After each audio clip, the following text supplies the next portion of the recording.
Item number SCP-315. Object Class Safe.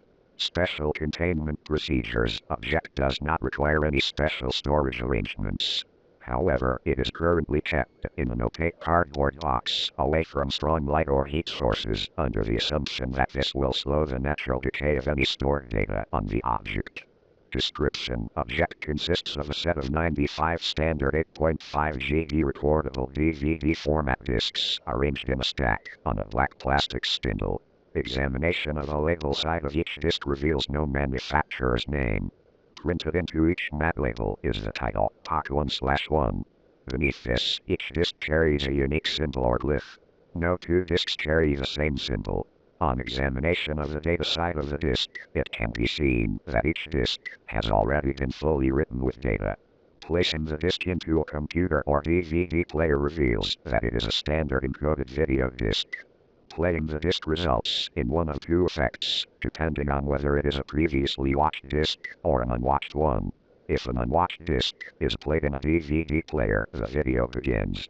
The scene displayed is a well-furnished living room with a chair in the center. Sitting in the chair is a Caucasian male, SCP-315-1, appearing to be around 40 years old. SCP-315-1 will then demonstrate the ability to react to and converse with anyone watching the video feed. SCP-315-1 will respond to any questions put to him, appears to be able to see the environment outside of the video screen, and appears to enjoy discussions and debates with viewers. If a disk that has already been viewed is viewed again, the disk will simply repeat the footage that was seen the first time. SCP-315-1 will not react to viewers' actions, nor deviate at all from the previous viewing. A disk, once played, always contains the same footage, regardless of who is watching it. The only way to communicate with SCP-315-1 is to insert a disk that has never been watched. Given that there are 95 disks, each containing 3 hours of video, it follows that SCP-315-1 has an effective lifespan of 285 hours, or 11.8 days, not including footage that has already been watched. It should also be noted that SCP-315 is not the complete set of disks. 5 others are known to exist.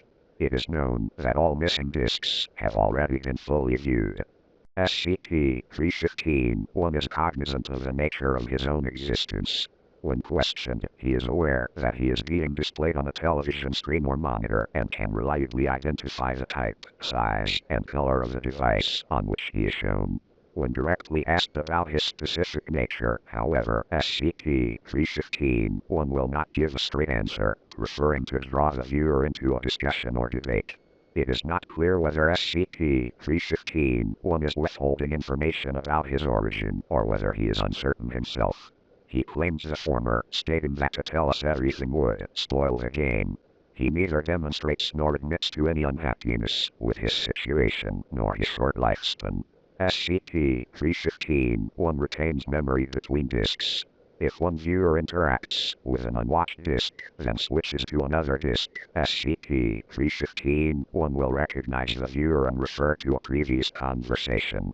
SCP-315-1 has even shown signs of developing a rapport and friendship with those researchers who have spent a lot of time talking with him. Addendum 315-01. Experimented to see how SCP-315-1 responds to basic video playback functions. Pause. Entire scene paused, including SCP-315-1. When resumed, SCP-315-1 was able to tell that he had been paused. SCP-315-1 then demonstrated the ability to respond, when resumed, to questions that had been asked during pause. Rewind. Entire scene rewound, including SCP-315-1. When resumed, DVD played back SCP-315-1's side of previous discussion. SCP-315-1 did not respond to questioning until video had once again reached the furthest watch point. He then resumed normal conversation and requested not to be rewound again.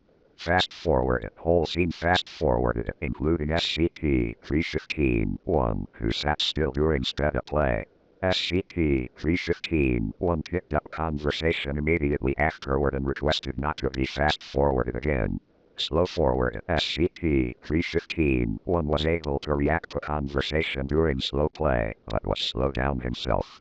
When normal playback resumed, he identified that he had been in slow motion but noted that it made no perceivable difference to him. Addendum 315-02. Attempted to copy one of the unwatched DVDs. It was unsuccessful. Disk contained some form of copy protection that nobody seems to be able to break. SCP-315-1 showed awareness of this attempt when next consulted and made reference to cheating. Addendum 315-03. SCP-315-1 made reference to disks possibly being pre-recorded. To attempt to disprove, play the disk out of sequence, that is, play the disk from the middle of the pile rather than in the top to bottom order previously used.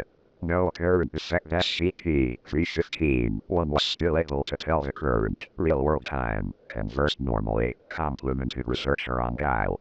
Addendum 315-04. Further attempt to prove or disprove pre-recording theory. A pseudo-random number generator was used. Displayed number to television screen. SCP-315-1 was able to read out the number. If video is pre-recorded, the algorithm used for event prediction is almost impossibly accurate. Seems far more likely that effect is due to some paranormal phenomenon in the disks themselves, although further suggestions to try and prove either hypothesis are encouraged. Dr. Redacted's note. I don't like this conclusion at all. Without the ability to copy the disk, though, I can think of no way to prove either one hypothesis or the other.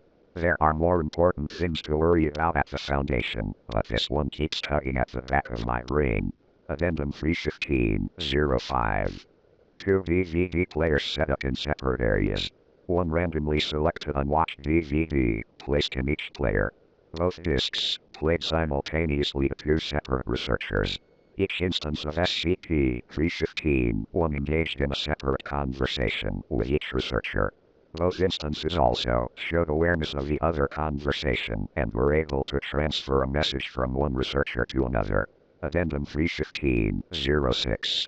2 DVD players set up in same room, played to two researchers sitting side by side. Dual instances of SCP-315-1 able to communicate both with researchers and with each other, creating a four-way conversation. When asked whether they were two separate entities or one entity controlling both instances, the SCP-315-1s were either unable or unwilling to give an answer. Dr. Redacted's note. This is driving me up the damn wall. I am taking myself off this project, for the moment. No psych evaluation required. I am just getting stressed out trying to figure out how the damn disks work. Addendum 315-07. Experiment undertaken to disprove the hypothesis that disks are manufactured in the future, based on SCP conversation records.